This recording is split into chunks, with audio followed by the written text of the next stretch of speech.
Change is the underlying philosophy. अब हम आते हैं जी एक बहुत इंपॉर्टेंट डिबेट पे जो इस पूरे इकोनॉमिक ग्रोथ और डेवलपमेंट की डिबेट में है, that is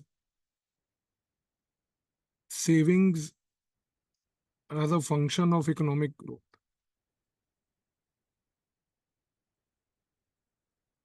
why do we call it as a function of economic growth, वो अभी देखते हैं, बट उससे पहले हमें ये वर्ड समझने की आवश्यकता है कि सेविंग ही आफ्टर ऑल पहले तो क्या होता है। देखो, जब बच्चे हम बात करते हैं ना इस वर्ड सेविंग्स की, तो सेविंग बेसिकली वो पार्ट ऑफ इनकम होती है आपके which is not consume. Economics में हम इसको इस नजरिए से देखते हैं कि सेविंग आपके वो इनकम का पार्ट है जिसको आप कंज्यूम नहीं करना चाह रहे। और जब हम कहते हैं ना कि आप इसको नहीं कंज्यूम करना चाह रहे, तो ये आपको यहाँ पर पहली बात तो ये एक याद रखना है कि sir it's a personal decision. अच्छा, अब सबसे बड़ी बात ये है कि सर अगर मुझे सेविंग करनी है या नहीं करनी है, क्योंकि ये मेरा पर्सनल डिसीजन है और ये एक इंडिविजुअल लेवल पर आता है, हम ये कहते हैं कि सर ये इंडिविजुअल लेवल का भी जो डिसीजन है ये इंस्पायर होता है और अफेक्ट होता है कुछ एक्सटर्नल ड्राइवर्स से। तो there are some external drivers जो इसको अफेक्ट करते हैं, और सबसे बड़ा एक्सटर्नल ड्राइवर होता है सर यहाँ पर गवर्नमेंट पॉलिसी। कि गवर्नमेंट आपको किस नजरिए से सोचने को मजबूर कर रही है। क्या गवर्नमेंट चाह रही है कि आप सेविंग करो, या गवर्नमेंट चाह रही है कि आप सेविंग ना करो? क्योंकि कई बार कई गवर्नमेंट्स होती हैं जो चाहती हैं कि भाई लोग सेविंग ना करें और वो सिर्फ जो है कंजम्पशन पे फोकस करें। क्योंकि आप जब अपनी इनकम को सिर्फ कंज्यूम करने में लगा दोगे तो ऑब्वियस ही बात है ना सर कि कुछ सेव नहीं होगा। पर कई गवर्नमेंट्स हैं जो कहती हैं कि नहीं, अपन को सेव करने की भी आवश्यकता है। अब सबसे बड़ा क्वेश्चन यहाँ पर उठता है कि सर वाई सेव। तो यहाँ पर हमें कोई वो जेनेरिक चीजें नहीं देखनी है कि सर वाई सेव की फ्यूचर में हमें कभी आवश्यकता होगी एंड ऑल दैट, वो सब तो है ही है। But what is more important as to why save in economics is कि because sir savings in this context are a functional part of growth. They are a functional part of growth. क्या मतलब है कि savings are a functional part of growth?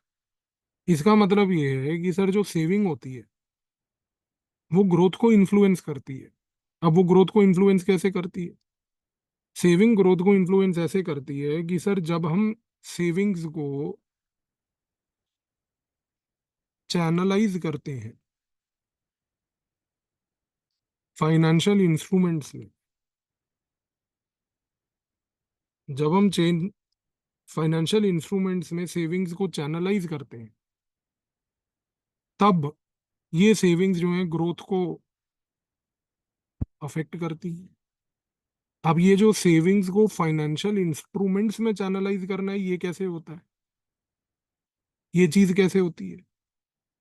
ये game कैसे होता है? तो यहाँ पर हमारे पास कुछ स्कॉलर्स हैं सर। यहाँ पर सबसे इंपॉर्टेंट स्कॉलर है Harold Domar and Robert solo. Harold Domar और रॉबर्ट सोलो ने क्या बात बोली सर? उन्होंने एक सबसे इंपॉर्टेंट नोशन दिया। उन्होंने कहा कि sir savings are the fuel of economy. The fuel of economy, इसका क्या मतलब है कि sir savings are a fuel of economy? उन्होंने ये कहा कि सर एक इकोनॉमी में अगर गवर्नमेंट एक ऐसी पॉलिसी बनाती है कि लोगों को वो बोले कि आप सेविंग करो, और वो सेविंग पे आपको एक इंटरेस्ट देगी, तो वो इंटरेस्ट जो है लोगों को भाता है, लोग उससे सेविंग करते हैं। और जब ये सेविंग इवेंचुअली एक सिस्टम में आती है, सिस्टम इसलिए होता है क्योंकि जाहिर सी बात है ना कि वो आपको इंटरेस्ट तभी मिलेगा जब वो सिस्टम में आएगी। तो जब वो एक सिस्टम में आती है तब क्या होता है उसकी वजह से?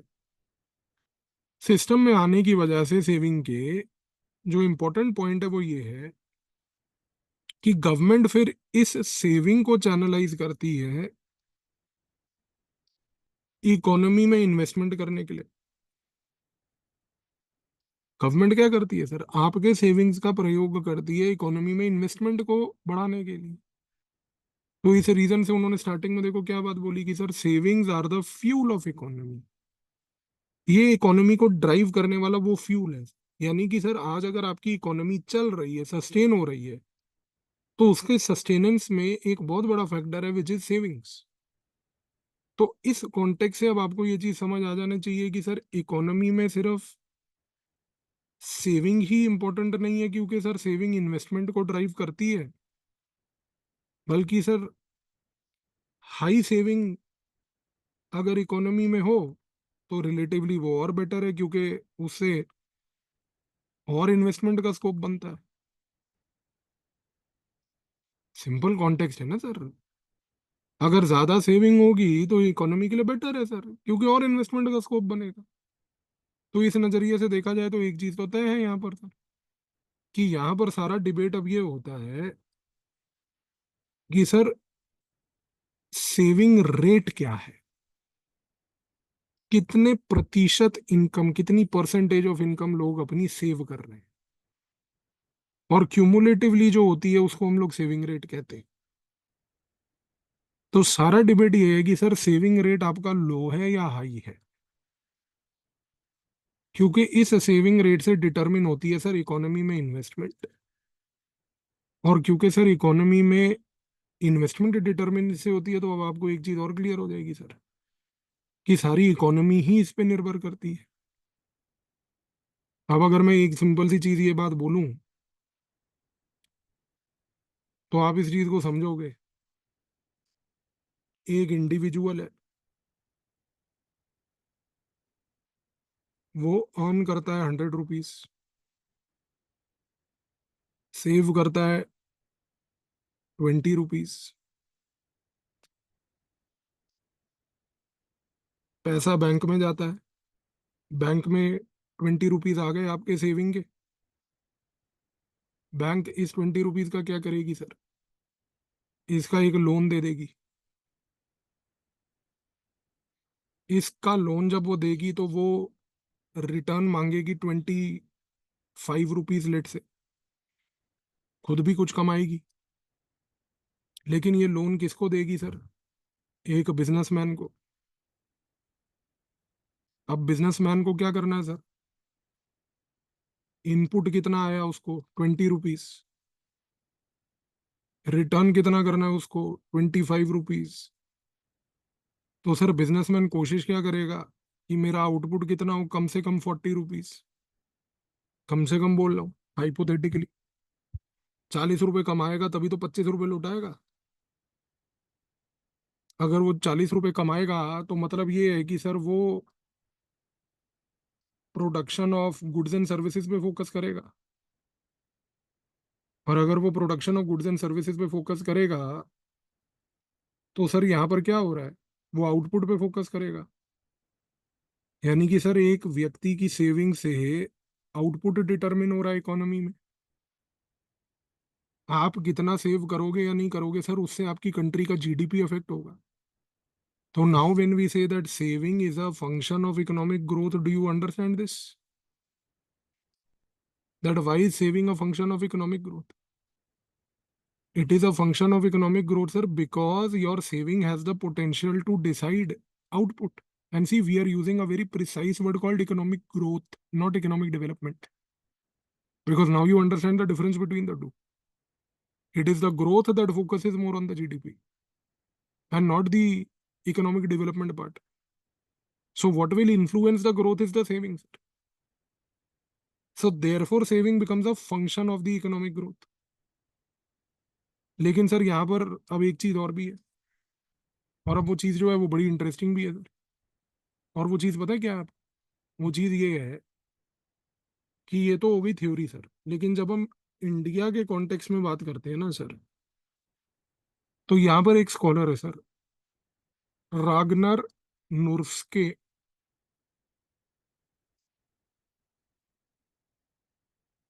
रागनर नुर्स्के क्या कहता है सर, वो कहता है कि सर इंडिया के कॉन्टेक्स्ट में इंडियन इकोनॉमी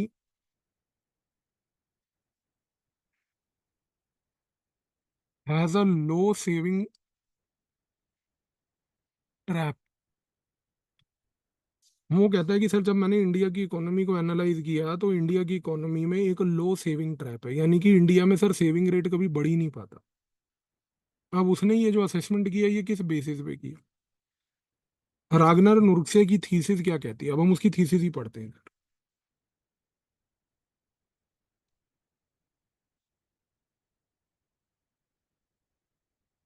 तो व्हाट डज द थीसिस से? वो कहती है कि भाई 1950 से लेके 1970s तक इंडिया का जो सेविंग रेट था वो था 8 to 10%। वो कहती है कि वो इसलिए था क्योंकि सर इकोनॉमी एग्रेरियन थी,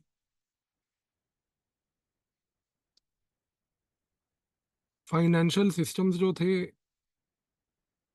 इनएडिक्वेट थे,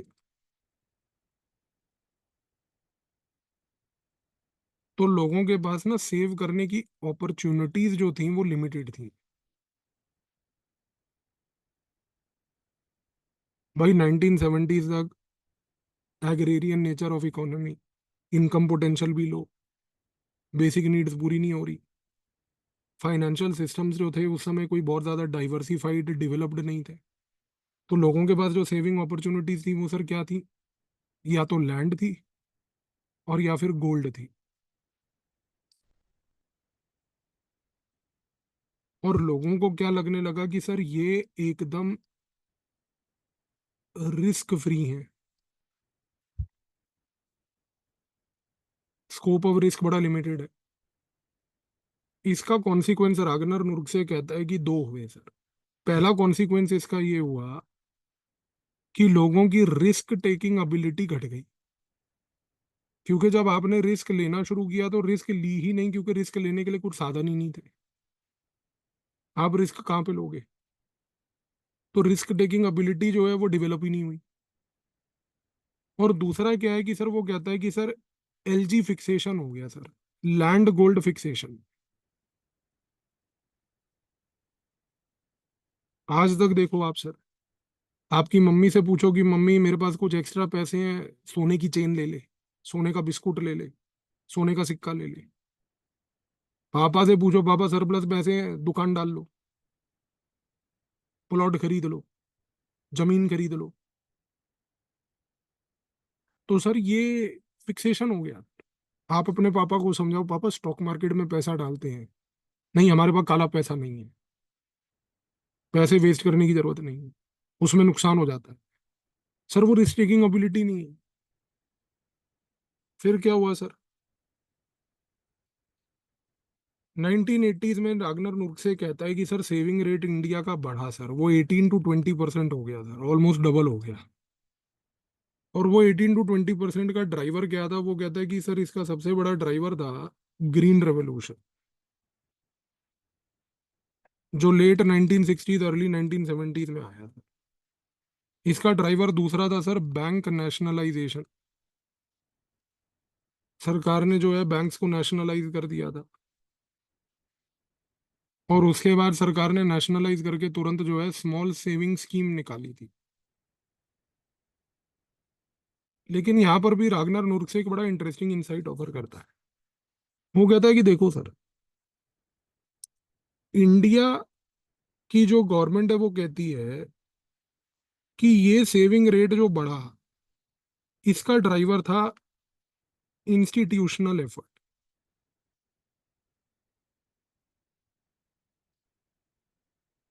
रागनर नुर्क से कहता है कि अगर हम गवर्नमेंट के इकोनॉमिस्ट जो थे उस समय के, अगर उनकी किताबों को पढ़ें तो ये समझ आता है कि वो एट्रीब्यूट करते हैं कि सरकार की तरफ से कुछ इंस्टीट्यूशनल एफर्ट्स लिए गए जिससे कि सेविंग रेट बढ़ा।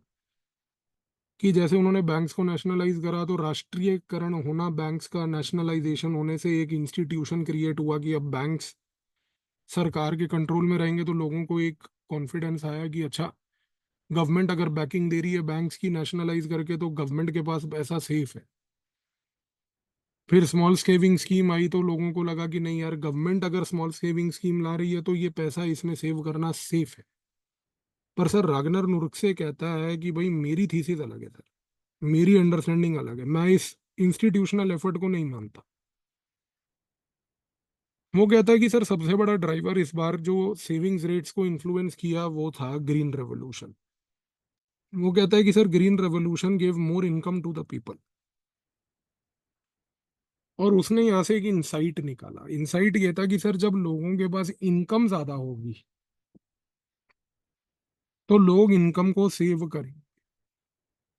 उसने ये चीज बोली सर कि जब लोगों के पास इनकम ज्यादा होगी तो जाहिर सी बात है कि लोग उसको सेव करेंगे। ये होगा ही होगा। ये उसका अंडरस्टैंडिंग था। तो यहाँ पर एक नया इंसाइट ये निकला कि sir more income in the hands of the people, is it going to be a driver और नॉट। ये प्रूव पता है कब हुआ? 1990s में। क्यों? क्योंकि सर 1990s के डेकेड में saving rate shot up to 23 to 26%। और इसका सबसे बड़ा ड्राइवर क्या था सर? Deregulation of economy.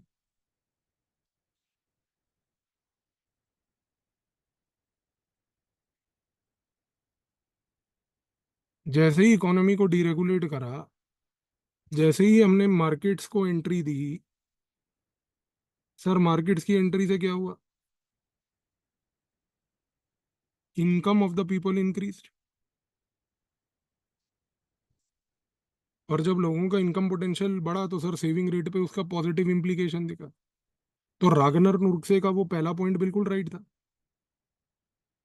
कि sir saving rates are influenced by income potential of the people. More incomes in the hand of the people will influence the saving rate. अच्छा, सबसे बड़ी बात देखो सर, 2000s का जो पूरा डेकेड था, इस डेकेड में क्या हुआ sir? Saving rate shot up to 36.8% sir, highest ever. 36.8% sir. और उसका सबसे बड़ा क्या रीजन था सर? मार्केट्स, कॉरपोरेट्स, इनकम्स, लोगों के पास पैसा। सबसे बड़ा ड्राइवर था लोगों के पास पैसा। अच्छा, सबसे बड़ी ब्यूटी क्या है सर? सबसे बड़ी ब्यूटी ये है कि रागनर नुस्खे की एनालिसिस को अगर हम आगे बढ़ाएं तो 2020-21 में क्या हुआ सर? कोविड के टाइम पे सेविंग रेट डिप हुआ सर, 21%। सर जब कोविड के टाइम पे सेविंग रेट 21% हुआ तो एक चीज तो तय हो गई कि सर जब लोगों की इनकम घटी, लोगों को नौकरियों से हाथ धोना पड़ा, तो कॉन्सिक्वेंस क्या था कि सर सेविंग रेट वापस से गिर गया। इस कॉन्टेक्स्ट में एक चीज अब तय हो गई सर कि गवर्नमेंट ने आज अगर हम देखें 2024-25 में क्या परिस्थिति है sir? Saving rate today is around 31%। इसका रीजन क्या है सर? सबसे बड़ा ड्राइवर है पोस्ट कोविड अवेयरनेस। और दूसरा ड्राइवर है सर डिजिटलाइजेशन।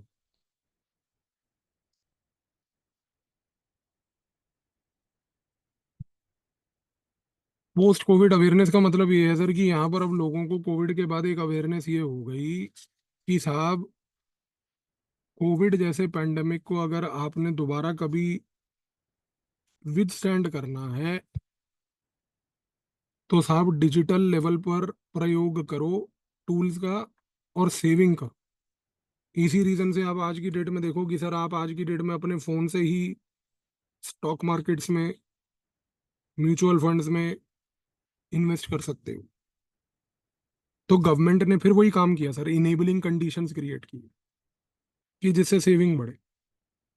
अब अगर आप सोचो कि सर अगर आपको म्यूचुअल फंड खोलने के लिए बैंक जाना होता, बैंक में जाकर बैठ के पहले बैंक वालों से, और वो भी एसबीआई जैसा बैंक सोचो, पूरा साल उनका पूरा दिन सुबह से रात लंच टाइम ही चलता है, और लंच टाइम नहीं होगा तो कंप्यूटर हैंग हो गया, तो तुमने कंप्यूटर ऐसा रखा ही क्यों है?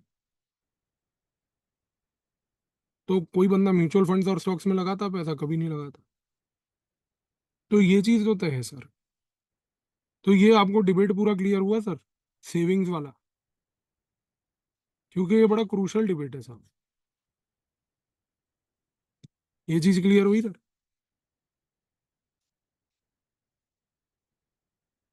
ठीक है जी। चलो फिर 2 मिनट का एक ब्रेक और लास्ट क्लास, 15-20 मिनट और लूंगा आपके बस। ठीक है जी।